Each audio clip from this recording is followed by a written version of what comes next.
The man standing nearby was shocked, but without saying anything, he quickly stepped forward. He took off his pants and then removed all the clothes from one of his companions, who had fallen into the pit and died instantly. After that, the man went near the muddy water and soaked all the clothes completely. When the clothes were fully wet, he picked up the thick sticks from a pile of wood lying nearby and removed the belt from his pants. Using the belt, he tied the two sticks together tightly, then wrapped the wet clothes around the sticks and secured them firmly. Once everything was ready, the man looked at the nearly 5-meter-high wall in front of him. He threw the wooden stick upwards with force, but it slipped and fell back, almost hitting his head.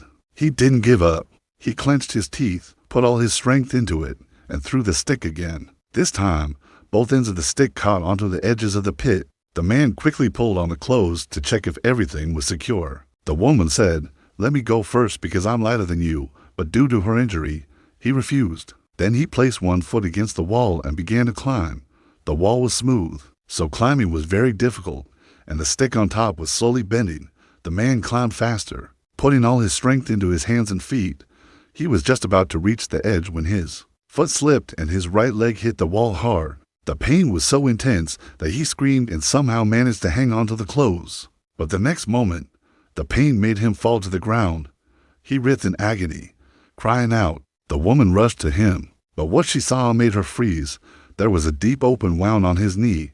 The situation had become very serious. Without wasting time, the woman tore a piece of cloth from the ones tied to the stick, soaked it in water, and pressed it onto the man's wound. But instead of easing the pain, this made it even worse for him. Blood kept flowing from his injury. The woman panicked. She didn't know what to do. She stood there, her hands and feet numb. But things got even worse. As she was bandaging his wound, raindrops began to fall from the sky. The rain grew heavier, and soon the pit began to fill with water. The woman didn't know how to swim and was terrified. She feared she might drown in this deep pit. The man, however, spread his arms and started laughing loudly. He wasn't afraid of the rain. He took the woman to a higher corner of the pit, and they sat there quietly, waiting. Slowly, the water level kept rising. The man grew concerned that since the woman couldn't swim, she might be in danger. He pointed toward a branch hanging from a tree, telling her to hold on to it. But then her foot slipped, and she fell hard into the water, flailing as if she were drowning. The man panicked, didn't waste a second, and jumped into the water. He struggled to reach her and held her tightly. Now both were submerged up to their waists in water. There was only one hope. If the water rose a bit more, they might be able to swim up and out.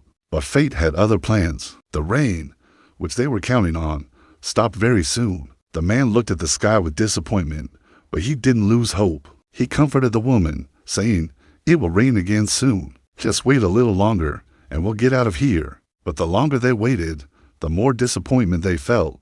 The next rain never came, and gradually all the water in the pit dried up. Now things got even worse. The man's wound, from being in dirty water for so long, became infected.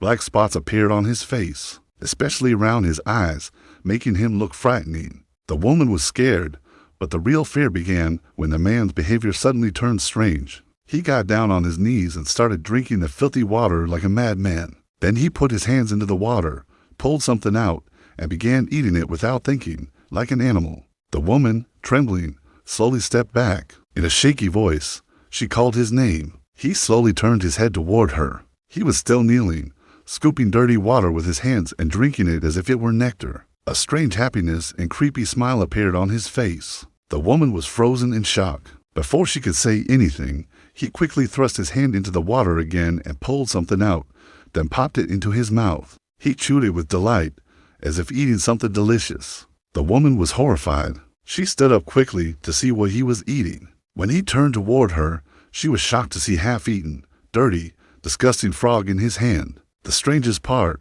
he didn't seem disgusted at all. Smiling, he said to her, "Look, it's a fish. You should eat too." He kept insisting she eat it. The woman felt so nauseous that she couldn't control herself and vomited. Still, she asked out concern, "Are you okay?" But just then, it began raining again, and surprisingly, as soon as the raindrops touched his face, his eyes seemed to regain awareness. He immediately vomited out the frog he had eaten. Hope lit up in the woman's eyes again. The rain poured heavily, and the pit started filling up quickly. If all went well, In just an hour, they could both escape this deep pit. But just as the woman's heart was full of joy, the man's body began to shiver. He suddenly collapsed into the water. The woman ran to him and held him in her arms. She felt that his condition was critical. The infection had worsened. His body was burning with fever. His head throbbed painfully, and foam began to come out of his mouth. It was an extremely critical situation. The woman was terrified and didn't know what to do. Fortunately, the man's will to live was stronger than the sickness. He ignored his condition, steadied himself, and stood with the woman in a spot where they could wait for the water to rise. Soon, the water reached their chests. It was time. The man grabbed the woman tightly with his left hand, and with his right hand, he caught hold of the branch hanging above, trying to climb up.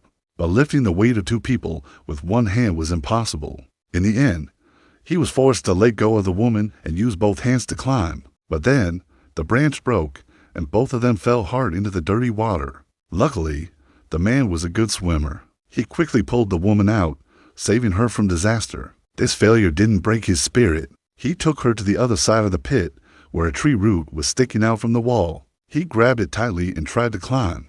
But just then, a terrible pain shot through his head, and he lost control, banging his head against the wall. The woman couldn't bear to see this. She used all her strength to pull him back into the water, hoping the cold would calm him down. It worked. The man regained his senses. But in the meantime, the rain stopped again, and the water level started falling rapidly. If they didn't act now, this last chance would slip away. Seeing the seriousness of the situation, the man made a big decision.